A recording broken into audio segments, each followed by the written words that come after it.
Welcome back to Face the State. I'm Ariana Bennett. Thank you for joining us. The Nevada legislature passed a set of taxes in 2015 meant to generate hundreds of millions of dollars to add to the education budget.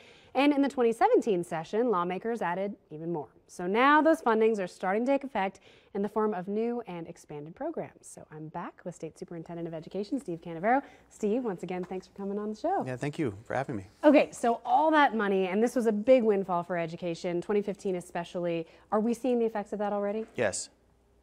Yes, absolutely. So where are we seeing it in the most dramatic ways? So take, for example, victory schools. So we identified schools in the highest poverty zip codes in the state, provided categorical funding. And again, the categorical funds are part of of us honoring a commitment to say, hey, here's a bucket of money on a per pupil basis for a school. Here are the things you can spend it on. And then we committed to both having it reviewed externally to the taxpayers to say, hey, look, if it's not working, we need to change something. Let's hear it from an external third party. Our internal review and the external review just quickly before the 2017 session said continued funding in these programs. They gave us some good feedback about how to improve, but they said continue funding. That was their recommendation. The legislature continued to fund them. What we see in the victory schools, for example, is they outperform their similar schools. Now, the victory schools, those are the schools in predominantly low-income areas. Correct, high poverty. Okay, so added funding to those in particular, what does that do for the kids specifically? Yeah, think of it, a really common intervention for those students is before and after school programming. Another is enhanced, they call integrated student supports. So students can't learn if they can't see the board.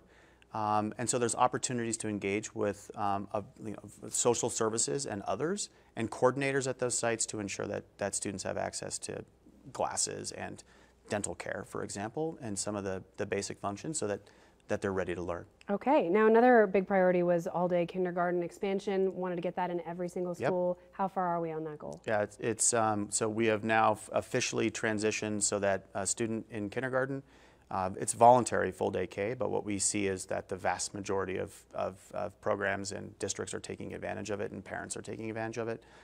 They're now funded just like a first, second, third, fourth, fifth, sixth, seventh grader. Is it in every school now? Yeah. Oh, wow. Okay.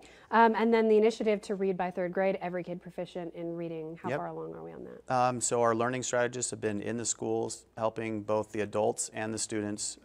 We've got the mechanisms in place and support. We just heard really compelling testimony at a recent state board meeting where districts came up to talk about the programming, principals and teachers, and even parents. Okay, so obviously there were a lot of different things that categorical funding went to also, but I have to ask, what's still on the wish list? I mean, if you had one thing, one program that you want more than anything, what would that be? Well, I think for the next session, we will be, part of 2017 and part of this package is to transition the state toward a weighted student funding formula.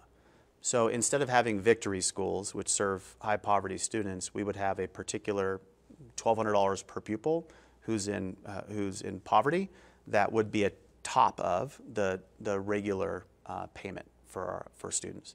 And so it's part of a longer plan, and part of the 2017 session was to have a study of a next study on our funding system. And my hope would be that we can make continued progress on that in the 2019 session, where we can maybe transition some of these categoricals that are sort of separate and distinct from the traditional funding, and we can begin to move them in where the evidence supports that they've been successful. All right, we just have a couple minutes left, so this will have to be quick, but a lot of Nevada school districts run deficits because of what they say is a flaw in the funding formula.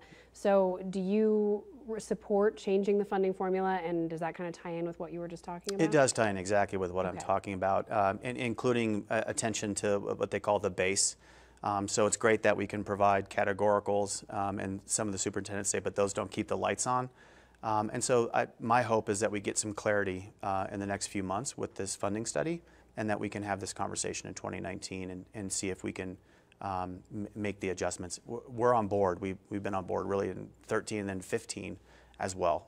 So this is it's a big a big issue and it takes some time, but I think we continue to make progress. Right, and I think, you know, it's tough for a lot of people to be excited about tax increases, but important to see where that tax money goes. So budget-wise, would you say you guys are in a pretty good place, or are you still thinking you need more in your budget?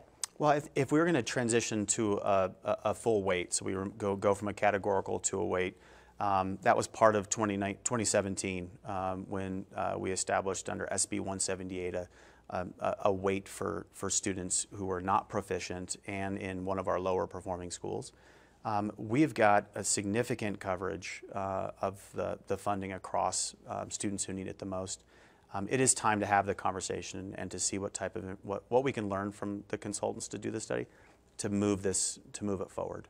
Okay, so Nevadans, real quick, should they be expecting to be asked for another tax increase in the next session, I guess is what I'm getting. Yeah, that's outside my wheelhouse. Obviously, if the legislature decides to do that, we have to take a look at what the taxes are bringing in so far. Part of our commitment was we would measure, we would monitor, we would report on the success, and if we weren't having success, we would move away. So far, we're seeing incredible success. Okay, well, we just have about 30 seconds left. So what's your final message to Nevada families who, you know, are wondering about our education system? I would say we have tremendous work to do, but we have signs of significant progress. We're one of the fastest improving states in AP advanced placement tests, participation and pass rates. Our career and tech ed programs are incredibly strong. Our inclusion rates for students with disabilities in early elementary, I could go on and on. Yep. I'm just saying, we got work to do, but there's a lot of significant progress being made. All right, Steve, thank you so much. Thank you for having me. Time. Yeah, I really appreciate it. All right, that is it for us. We'll see you guys next week.